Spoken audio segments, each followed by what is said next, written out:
Welcome back to another video, everyone. So in this video, I'm going to break down how to buy or sell options using ActiveTrader.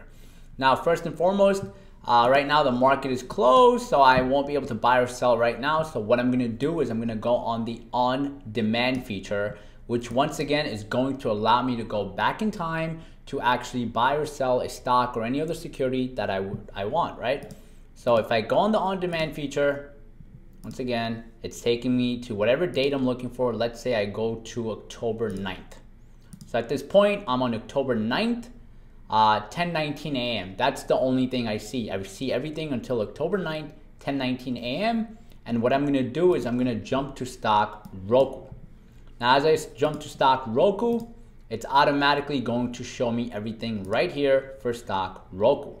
So I'm gonna create a full setup on buying options, calls, or puts, right? Now, typically when people are buying options, they go to trade. When you go to the trade tab up here, you get the full option chain, right? You get the full option chain right here. Now, when you get the full option chain here, you're able to look at what option you want to buy, depending on the expiration date, if you want to buy a call or a put. So if I go on October 11th, right, this is the options that are expiring on October 11th. Now, obviously on the left side, I have my calls, and on the right side, I have my puts. Once again, calls, if I'm buying calls, I'm making an assumption that the stock price will go up. If I'm buying puts, I'm making an assumption that the stock's price will go down. On calls, I make money when the stock goes up. On puts, I make money when the stock goes down. Okay, so this is what people usually use to buy options. If they want to buy calls, buy puts, sell puts. Now, also over here, there's a lot of other factors you have to consider when you're buying options, right? Or even selling options. There's a lot of things you have to consider, right? When you look at the option chain, right? Once again, this is the option chain. Now, right here, we have the strike price. What price we are looking to execute the contract at. Are we looking to buy calls? Are we looking to buy puts? And what price are we anticipating the stock to go towards? And kind of, so we can purchase the contract around that price point, right? So now let's just say, for argument's sake, stock Roku is trading at 113. We think it's gonna go higher. I'm gonna make another video showcasing, where to pick your strike price, where to put what expiration to pick depending on your trading type. All that I'm gonna make another video, but for now, let's just focus on the basics of calls and puts and the strike price. So the stock's at 114 and I think it's gonna go higher. So I buy, let's say I wanna buy the 120 calls, or not even the 120 calls, I wanna buy the 115 calls, okay?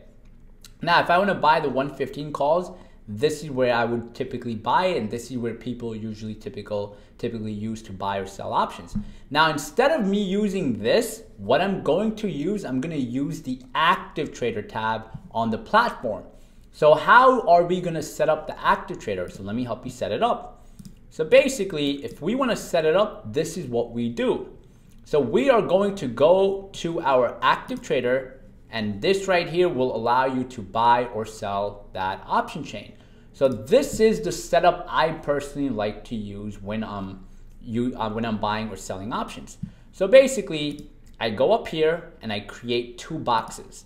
So in the first section, I have the stock. So I'm looking at stock Roku, right? And this is not my exact setup. I will share my exact setup in the upcoming videos so you guys can see how I have my full layout, where I have my screens, where I have my options chain, where I have my ActiveTrader, and what stocks or what ideas I'm looking for the day, right? So right here, I have Roku, the stock, I have stock Roku. What I would put in this section is here I would put the option I am looking to trade. So if I'm looking to trade the 115 calls for Roku, I would put the calls here. So what I would do is I would link this to, let's say, 2.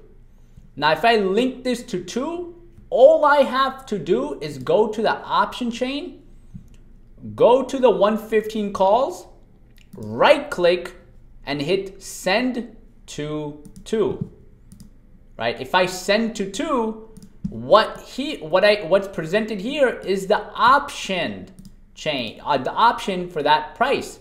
So what I do when I have the option up, I take the chart off, I just have my active trader and level 2 up. That's the only two things I have up. So right here, I am looking at Roku weekly calls at $115 expiration for this Friday. So this is going to show me the premium for just this contract. It is going to show me that for Roku, Roku's contract expiring this Friday on October 11th, I'm looking at $115 calls. Now right here, I have the bid side. Right here, I have the ask side. Bid side, once again, represents where people want to buy. The ask side represents where people want to sell. So what I'm going to do first is I'm going to set up my active trader. So how am I going to set up my active trader? I'm going to go to my settings right here. If I go to my settings, I'm going to get an open screen that looks like this. So what I'm going to do next is on second line, I'm going to move up quantity with buttons above second line, and I'm going to move auto send on or off above second line. Once I do that and I hit OK, I get the following things presented. Right now, another thing you guys can do is you guys can hit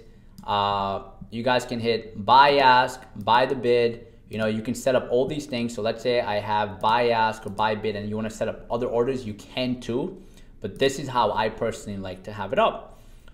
So let's say I want to buy Roku's 115 contract. I can use all of this to buy it. Now, before I jump into that, another thing I want to break down is if you want to change the contract, let's say I want to change the call to a put. All you do is where it says C, you erase that, right? And you put P. Boom, it's a put now. If I want to change the premium from 115 to 110, I go 110, 115, boom. You can see I'm looking at Roku 100 weeklies puts for October 11, 2019. Now, if I want to change the puts to 115, I can put it to 115 and it's at 115. For now, I'm just going to change it to calls, right? Let's just say I think Roku's going to go up, right? Now, depending on what your option strategy is, depending on how you're playing it, if you're scalping, a little bit different. If you're playing it for the long run, a little bit different. So there's a lot of other factors you have to look into besides just the premium. But obviously right now, we're just gonna focus on the basics and take it from there. So right now, let's say I wanna buy 5 contracts of Roku. So first and foremost, what I do is I want my quantity to be 5. So when I make my quantity 5, whatever I look to buy or sell, it's going to be at 5. Now, second, as I mentioned before, we have something called the auto send button.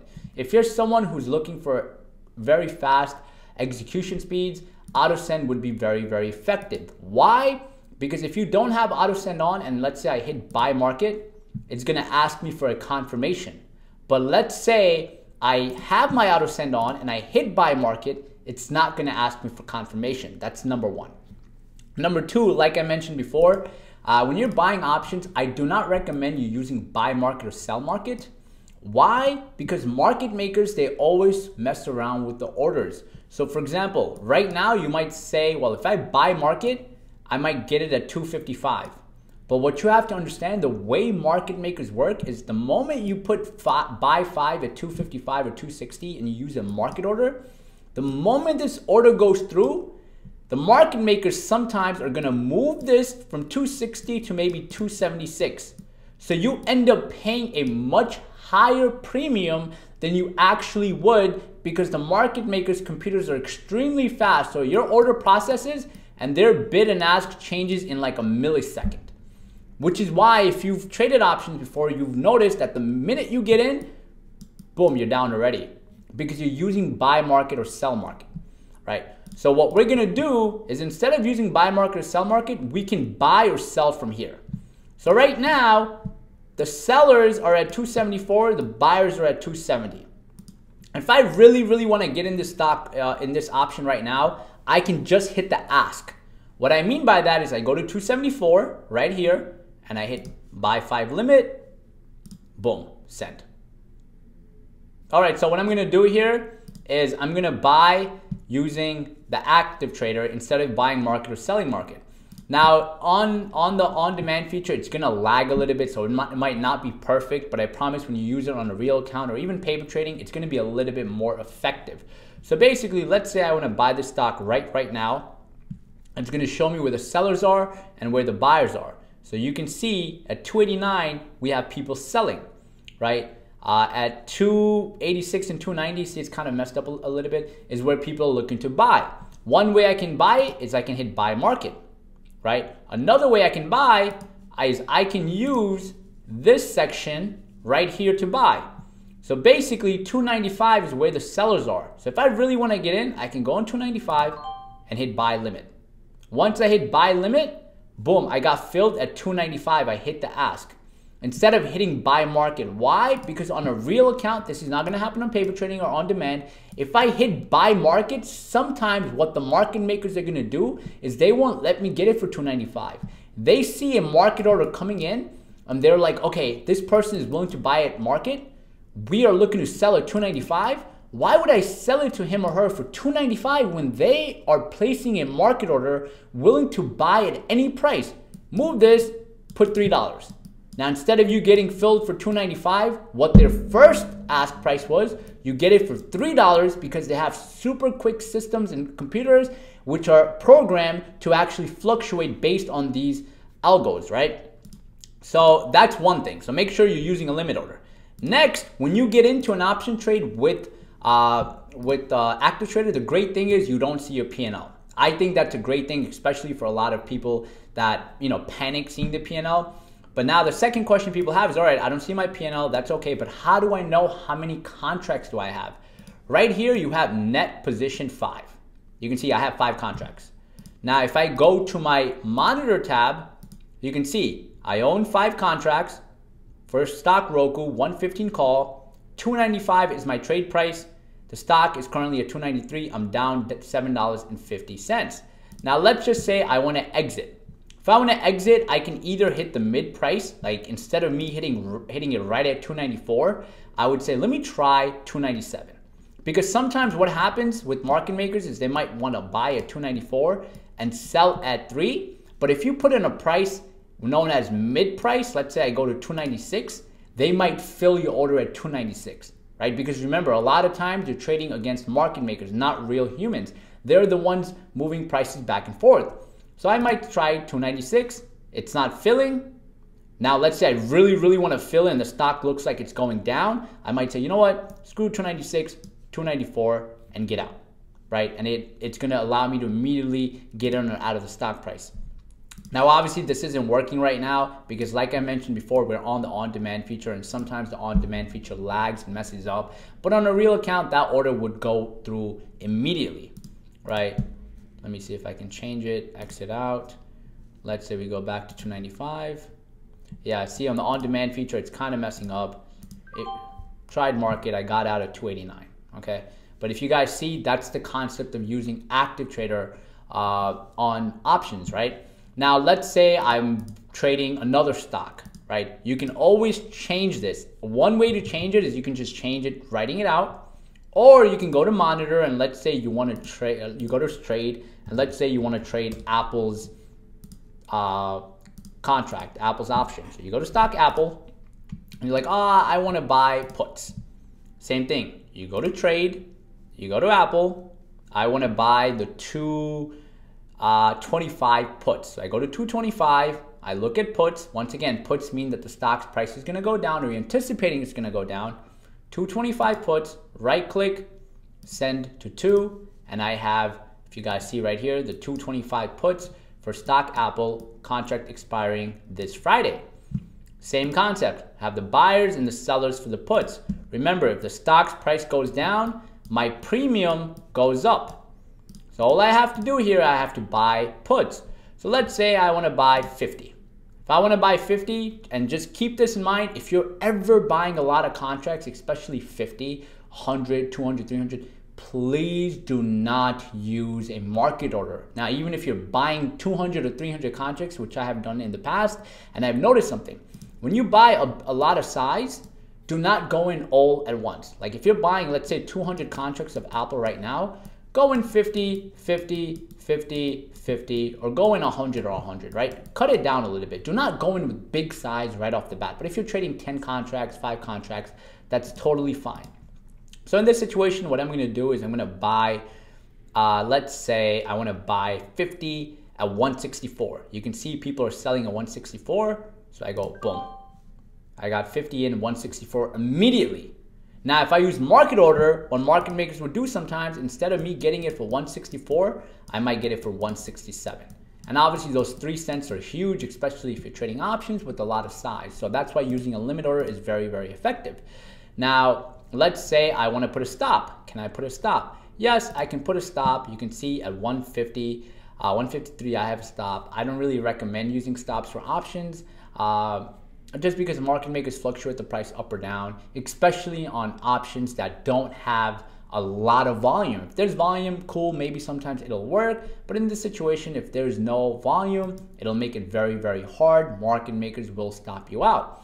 You can see I bought puts, I bought 50 contracts.